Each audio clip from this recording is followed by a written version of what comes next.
If your power goes out during this winter storm, the first 10 minutes matter more than anything else you do afterward. Not an hour, not tomorrow. The first 10 minutes. That window determines whether you're just uncomfortable or whether things start to spiral fast. So in this video, I'm going to walk you through exactly what to do first if the power goes out, step by step, and just as important, what not to do, because that's where people get hurt. No gear flexing, no fear propaganda, just practical, real-world priorities that people use and will use in everyday storm situations. So stick around, I'm sure there's something in here that will help you. Okay, so we have to start with setting our expectations, and this isn't about surviving the apocalypse. This is about getting through a real winter power outage safely, because here's the truth. Most winter outages aren't dramatic at first. They start quiet, lights go out, heat stops, phones, still work. For a while, that false calm is where people make bad decisions. So let's start with priority number one. In almost every situation and workplace, we talk about it, and that's safety first. So with that being said, the very first thing you do when the power goes out is not grab candles, not fire up a generator, not panic. You do a safety check. Ask yourself 3 questions immediately. Do we still have heat? Does anyone in the house have medical needs? Are kids, elderly family members, or pets safe and warm? If you have a gas furnace, sometimes the heat will stop immediately. Sometimes it'll cycle once or twice before shutting down. If heat is gone and the temperature is dropping, that becomes priority 1.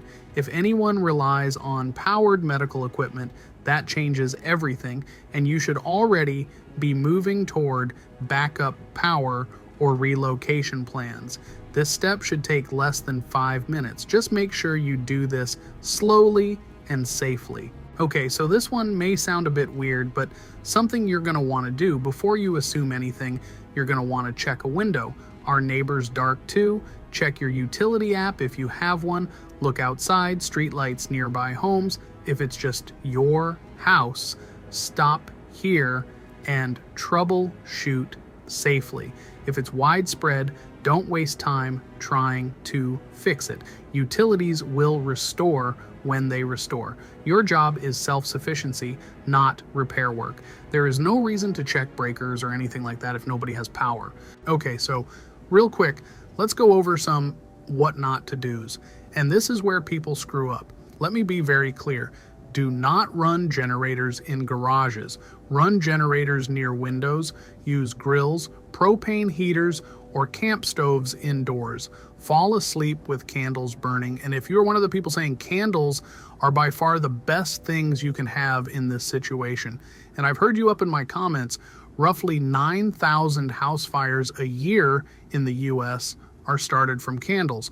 Don't fall asleep with them lit and become a statistic. Sit in a running car in a closed garage.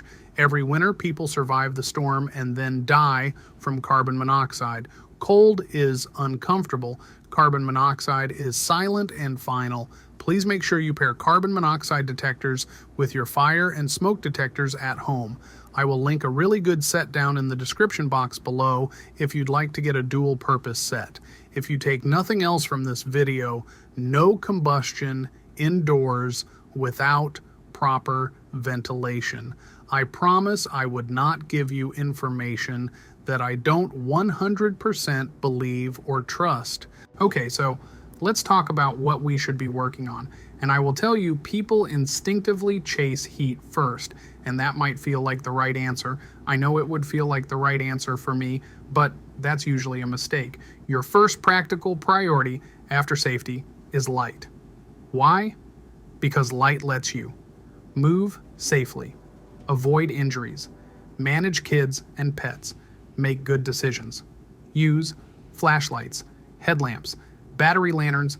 Candles are last resort, not first choice. And please read the room. I am not saying they are useless, but they shouldn't be number one. And if you do use candles, one room only, stable surface. nothing overhead. Extinguish them when you leave the room. Please do not be a danger to your family or yourself. Like, use candles wisely. Light gives you control. Control lowers panic. Okay, now that we took care of the light, now we manage heat. What we are not going to do, do not try to heat the entire house. Pick one room, preferably interior room, small with a door. And when I say that, I mean one that doesn't just have a threshold, but there are ways to solve not having doors on those rooms. Close off unused rooms, hang blankets over doorways if needed, layer clothing. Now we manage heat. Do not try to heat the entire house. Pick one room, preferably an interior room, small with a door. Close off unused rooms, hang blankets over doorways if needed, layer clothing, base layer, insulation layer, outer layer. Hats matter more than people think, so do socks. If you have sleeping bags, use them even during the day. Heat loss is about exposed surface area, not toughness. This is the part people forget and regret. If temperatures are dropping below freezing, open cabinet doors under sinks. Let faucets drip slightly. Know where your main shutoff is. If pipes freeze and burst, you've just turned a power outage into a home damage emergency. If water pressure drops or stops, stop flushing unnecessarily. Conserve what you have. Water problems cascade fast, like a waterfall. Okay, so now let's talk about communication. Your phone is now a lifeline, not entertainment. Do this. Lower screen brightness, close background apps, use low power mode, check utility updates, local emergency info, weather changes, don't doom scroll. Don't try and play Call of Duty. Information is only useful if it leads to decisions. Okay, now let's talk about what's going on in the kitchen. Don't overthink food on day one. You're not starving tonight. I mean, technically, I could go for a while and actually not starve, but that's neither here nor there.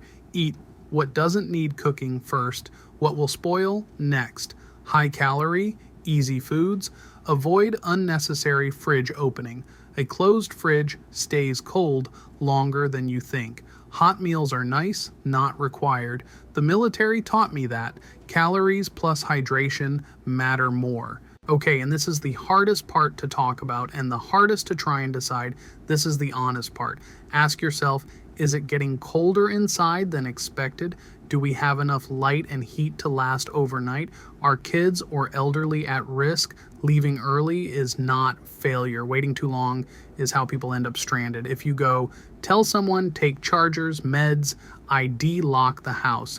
But I would recommend this being one of your most serious decisions that you need to mull over before deciding.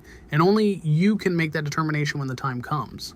Winter power outages aren't always dramatic at first, and that's why they're dangerous. Calm, deliberate action in the first 10 minutes changes everything. Having a plan matters more than anything. If you want to understand how bad this storm could actually get, I broke that down in a separate video. I'll link it here. Stay smart, stay warm, and don't wait until the lights go out to think about this stuff. If you could like the video and if a hype button pops up, smash it for me and subscribe for more prepping content. Thanks, and I hope to catch you in the next video.